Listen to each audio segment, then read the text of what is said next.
15 লক্ষ টাকার ছাগল আল্লাহ তাআলা দেখতে চান না। একটা খাসির দাম চাচ্ছি 15 লক্ষ টাকা। খুব রং চটা, এটা আল্লাহ দেখতে চান না। আল্লাহ তাআলা দেখতে চান আপনার তাকওয়ার জায়গাটা কোন জায়গায়। এক ভাই কুরবানি সংক্রান্ত একটি প্রশ্ন করেছেন যে অনলাইন থেকে পশু কেনা যাবে কিনা, কিস্তিতে কোরবানির পশু বিক্রি হচ্ছে, কেনা যাবে কিনা। কিস্তিতে কেনা যাচ্ছে কোরবানির পশু। অনলাইন সংক্রান্ত অনেকগুলো প্রশ্ন আমরা অনেক সময় শুনি এবং আমাদের চোখে পড়ে। অনলাইনে এখন পশুর কান দেখাচ্ছে, দাঁত ঠিক আছে কিনা দেখাচ্ছে, পশুর অবয়ব সব কিছুই আপনি দেখতে পাচ্ছেন সামনে থেকে। এখন কেনা যাবে কিনা, সব তো আমরা অনলাইনে কিনি। আমাদের অনেক সময় দেখা যায় যে একটা জামা আমরা অনলাইনে অর্ডার করি, ড্রেসটা ঠিক যেভাবে দেখিয়েছে সেইভাবে কিছুদিন পরেই দেখা যায় যখন আমার কাছে ডেলিভারি দেওয়া হয়, দেওয়ার পরে আমাদের অনেকের পছন্দ হয় না, তো এটাকে ব্যাক করানোর সুযোগ থাকে, আমরা ব্যাক করাই দিই যে না, এটা আমরা নিব না। তো আপনি কোরবানির পশুর মতো এমন একটি গুরুত্বপূর্ণ ইবাদা, এই জায়গাতে যদি আপনি অনলাইন ভিত্তিক হন, পরিষ্কারভাবে নবী সাল্লাল্লাহু আলাইহি ওয়াসাল্লাম 1445 বছর আগে নবীজি সাল্লাল্লাহু আলাইহি সাল্লাম আমাদেরকে সতর্ক করে গিয়েছেন। এটা একটা দুইটা হাদিসে না, অসংখ্য হাদিসের ভিতরে এই মর্মে হাদিস এসেছে। নবী করিম সাল্লাল্লাহু আলাইহি ওয়াসাল্লাম হাদিসের মধ্যে লা ইউদাহা বিমুকাবালা ওয়ালা মুদাবারা, এরপরেই নবীজি সাল্লাল্লাহু আলাইহি ওয়াসাল্লাম বলছেন ওয়ালা খারকা ওয়ালা শারকা।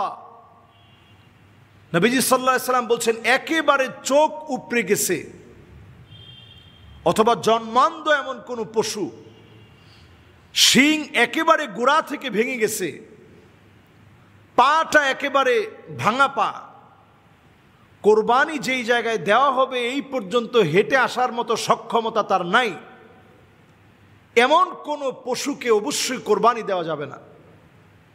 পশু কোরবানি দেওয়ার ক্ষেত্রে সবচেয়ে সুন্দর পশুটাকে আপনাকে নির্বাচন করতে হবে। আমরা যেটা ভুল করি, আমরা পশুর ক্ষেত্রে এখন যেটা বর্তমান সময়ে ট্রেন্ডিং হয়ে গেছে, দামের ক্ষেত্রে কোনটা সবচেয়ে দামি, রঙের ক্ষেত্রে কোনটা সবচেয়ে রংচটা। ছাগলের দাম যেই বাজারে 15 লক্ষ টাকা বিক্রি হতে পারে, আপনি চিন্তা করেন, যেই লোক বিক্রি করার জন্য 15 লক্ষ টাকা দাম চাচ্ছে, তার কাছে জিজ্ঞাসা করা হচ্ছে যে ভাই এই ছাগলের ভিতরে কি আছে যেটার দাম 15 লক্ষ টাকা। বলতেছে এটা দেখতে অনেক সুন্দর। কোরবানির ক্ষেত্রে আল্লাহ দাম দেখেন না, তবে আল্লাহ তাআলা সৌন্দর্যটা দেখেন। এজন্য আপনি 15টা ছাগল হয়তো এটার মতো আপনি যদি কিনতে চান, তাইলে 15 লক্ষ টাকা ব্যয় করলে বড় বড় 15টা ছাগল পাবেন, কিন্তু এটার মতো রং চটা পাবেন না যেটা আল্লাহ পছন্দ করেন। আসলে কি বিষয়টা এমন? বিষয়টা মোটেও এমন না। 15 লক্ষ টাকার ছাগল আল্লাহ তাআলা দেখতে চান না, খুব রং চটা, এটা আল্লাহ দেখতে চান না। আল্লাহ তাআলা দেখতে চান আপনার তাকওয়ার জায়গাটা কোন জায়গায়। একটা জীর্ণ শীর্ণ কিন্তু একেবারে অসুস্থ এমন না যে কোরবানির জায়গা পর্যন্ত আসতে পারবে না, এমন একটা পশু দিয়ে যদি আপনি কোরবানি করেন, একটা ছাগল দিয়ে কোরবানি করলেন, আপনি যদি কোরবানি দেন, অবশ্যই যদি এটা আল্লাহর জন্য করে থাকেন, 1,25,00,000 টাকা দিয়ে বাজারের সবচেয়ে সেরা গরুটা কিনছে। এখন গরুর নামকরণ আমাদের দেশে করা হয় বিভিন্ন নায়কের নাম দিয়ে, বিভিন্ন নায়ক বিভিন্ন নায়িকা এদের নাম দিয়ে গরুর নামকরণ করা হয়। মানুষ আর কত নিচে নামাবে এটা আমার জানা নেই। আসলে এই সময়ে নায়ক নায়িকার নাম দিয়ে গরুর নামকরণ করা হয়। আমার তো মনে হয় ওনাদের যদি ব্যক্তিত্ব থাকতো তো ওনারা তো মানহানি মামলা করত। ফেসবুকের এই সোশ্যাল মিডিয়ার এই বুলিংয়ের কারণে, সামাজিক যোগাযোগ মাধ্যমে তাদেরকে এই যে হেয় করা হচ্ছে, তারা তো মামলা করা উচিত ছিল। এবং এই জাতীয় সমস্ত গরুগুলো আপনি গিয়ে দেখবেন, যারা নায়ক নায়িকার নাম দিয়ে বড় বড় গরুগুলা মানুষকে ধরায় দেওয়ার চিন্তা ভাবনা করে, আর মানুষও কিনে যে আমি অমুক নায়কের নামের গরুটা কিনলাম। আল্লাহর কাছে আপনি কি দেখাবেন আর কি দিবেন বলেন? দুদকের দায়িত্ব, এখন যেভাবে দুদক সোচ্চার হয়েছে, যারাই বাংলাদেশে 25-30 লক্ষ টাকার গরু কিনবে তাদের বিরুদ্ধে দাঁড়িয়ে তাদের আয় ইনকাম পুরা, তাদের ট্যাক্সগুলো সব ঠিক আছে কিনা রিটার্নই ঠিকভাবে আদায় করেছে কিনা, কর ট্যাক্স সব নিয়মিত আদায় হচ্ছে কিনা, সব বিষয়গুলো পাই টু পাই তাদের দেখা উচিত। যারাই বড় দামের গরুগুলো কিনবে তাদের পিছনে আপনারা লেগে দেখেন, এদের অধিকাংশের টাকা হালাল না। যারা 20-25 লাখ টাকা দিয়ে কোরবানির পশু ক্রয় করে, কোরবানির পশু যারা ক্রয় করে 20-25 লাখ টাকা খরচ করে, এদের অধিকাংশের ইনকাম হালাল না।